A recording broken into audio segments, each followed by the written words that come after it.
ആഘോഷങ്ങൾ അവസാനിച്ചാലും VM super വാല്യുവിൽ ഓഫറുകൾ അവസാനിക്കുന്നില്ല. ഒരു വീട്ടിലേക്ക് വേണ്ട എല്ലാ സാധനങ്ങളും ഒരു കുടക്കീഴിൽ. VM super value and Digi World, Chelakkara, Mullurkara, Vazhakkode.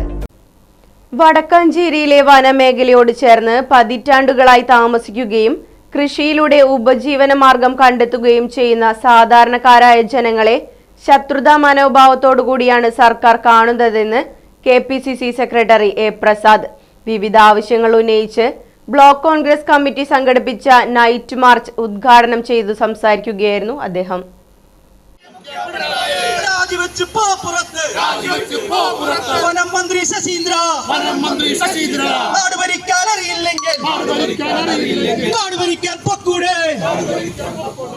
വന്യമൃഗങ്ങളുടെ വർദ്ധിച്ചു വരുന്ന ശല്യം കാരണം കൃഷി ഉപേക്ഷിക്കേണ്ടി വരുന്ന സാഹചര്യത്തിന് പുറമെ മനുഷ്യജീവന് ഭീഷണിയാകുന്ന തരത്തിൽ വന്യജീവി ആക്രമണം ശക്തമായിരിക്കുകയാണെന്നും ഇതിനു പുറമെയാണ് പുതിയ വനനിയമം നടപ്പിലാക്കാൻ പോകുന്നതെന്നും ജനങ്ങളെ ചേർത്തു നിർത്തുന്നതിനു പകരം അവരെ ഒറ്റപ്പെടുത്താനാണ് സർക്കാരും ഉദ്യോഗസ്ഥരും ശ്രമിക്കുന്നതെന്നും A. പ്രസാദ് പറഞ്ഞു.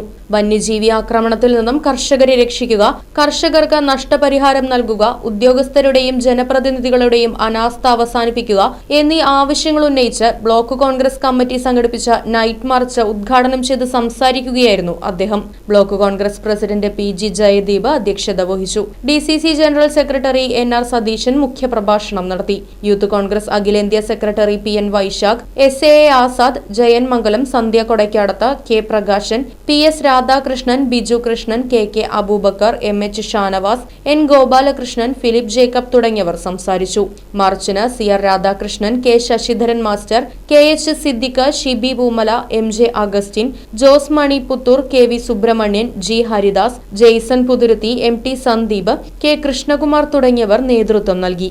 അക്രമത്തിന്റെ ഭാഗമായി അതിഗുരുതരമായ പരിക്കേറ്റ് ഇന്നും ചികിത്സയിലുള്ളത് 7492 ആളുകൾ ചികിത്സയിൽ കഴിയുമ്പോൾ നമ്മൾ കണക്ക് കൃത്യമായി മനസ്സിലാക്കാൻ സാധിക്കും. അതിൽ ഭൂരിഭാഗം ആളുകളും ഇന്ന് പരിപൂർണമായി തന്നെ അവർ കിടക്കയിലാണ്. അത്രത്തോളം ഗുരുതരാവസ്ഥയിലാണ് ഈ സംസ്ഥാനത്ത് വന്യജീവി ആക്രമണത്തിൽ പെട്ടുകൊണ്ട് 7492 ആളുകൾ ജീവിച്ചിരിക്കുന്നത്. Right vision news, Vadakkanchery. Furniture വിലയാണോ പ്രശ്നം? പകുതി വിലയ്ക്ക് ഫർണിച്ചറുകൾ സ്വന്തമാക്കാൻ ഒരു അവസരം, അതും EMI സൗകര്യത്തോടു കൂടി. ദുബായ് ഫർണിച്ചർ, ബസ് സ്റ്റാൻഡിന് സമീപം, ഓട്ടുപാറ, വടക്കാഞ്ചേരി.